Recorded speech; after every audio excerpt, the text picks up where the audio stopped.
Vamos ver o método histórico. Primeiro, nós vamos ver a cidade de Éfeso. Ela era uma das principais cidades da província de Roma, da Ásia Menor. Era considerada a capital e uma cidade muito cultural, onde tinha uma das maiores bibliotecas da região. Ela também tinha uma localização estratégica. Ela era uma cidade portuária, porém banhada pelo rio Cáster. Quando as outras cidades, banhadas por mar, sofriam inundações, Éfeso permanecia ilesa e todos os navios passavam por ela. Então era uma cidade com uma rotatividade muito grande.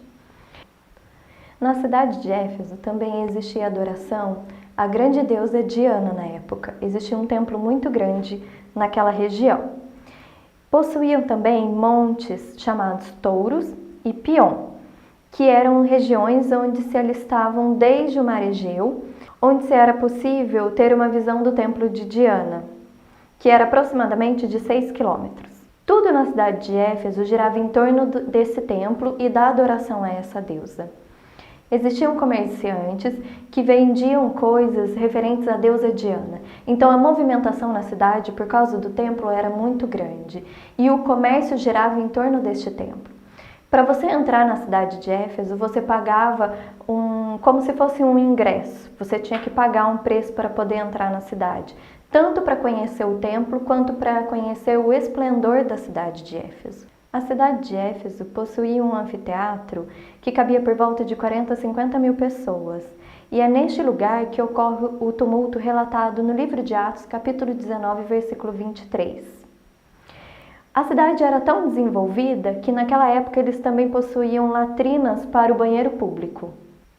A cidade de Éfeso também era conhecida pela tradição na área de mágica e ocultismo, como foi relatado no livro de Atos, capítulo 19, versículo 18 e 19. Naquele tempo também acontecia o escrito efesino. Isso era um livro de simpatias para problemas do cotidiano. Este livro era muito valioso naquela época. Além da deusa Diana, a magia e o ocultismo também eram muito fortes na época. Agora que já estudamos sobre a cidade de Éfeso, vamos ver um pouquinho sobre essa deusa Diana. O templo de Diana era considerado uma das 7 maravilhas do tempo antigo, porque era muito grande e muito bonito. Eles dizem que era feito de mármore branco e parecia um luzeiro de tanto que brilhava.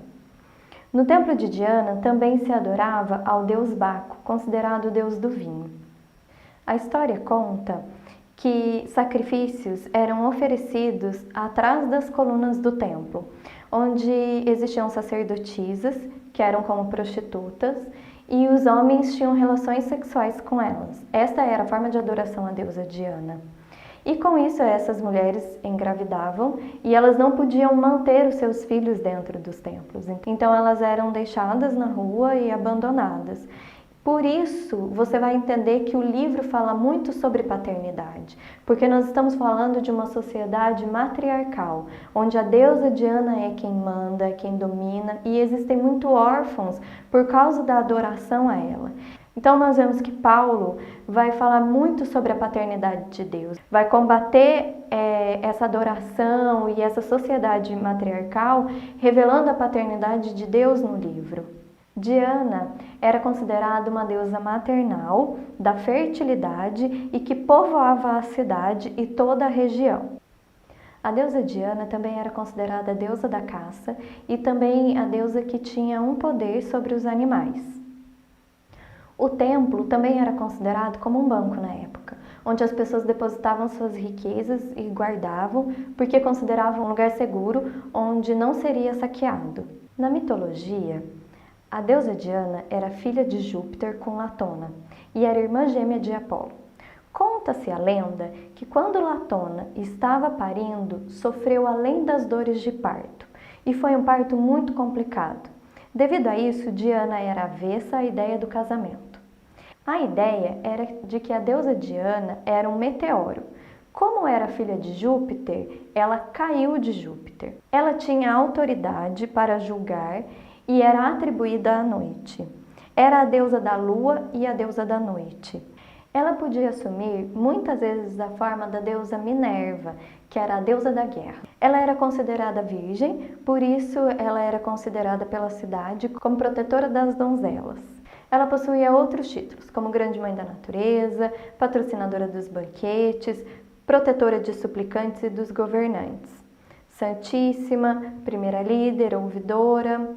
Também haviam indícios de que existia sacrifício humano no estabelecimento dela como deusa. Ela era celebrada o ano inteiro, mas principalmente durante a primavera, seria por volta de março e maio. Neste período, as mulheres se entregavam aos homens e ofereciam sacrifícios a deusas por acreditarem ser um período de fertilidade. As sacerdotisas usavam uma túnica muito curta e também andavam pela cidade ao redor do templo com os seios desnudos durante o mês de maio.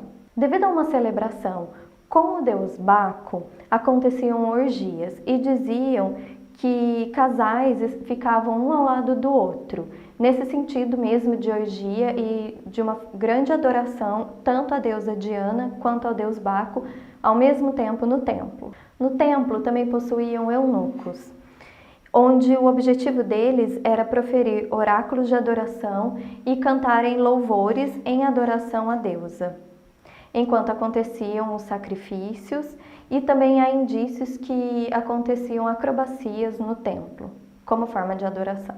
Quando pensamos no contexto histórico do templo e da adoração a Diana, pensamos no que a deusa representava para eles, conseguimos entender o que Paulo fala em sua carta. Era uma cidade com muitos órfãos, era uma cidade que apontava para a deusa, onde tudo dependia dela e sem ela nada podia ser feito em Éfeso. O culto a Diana era intimamente ligado com a cidade.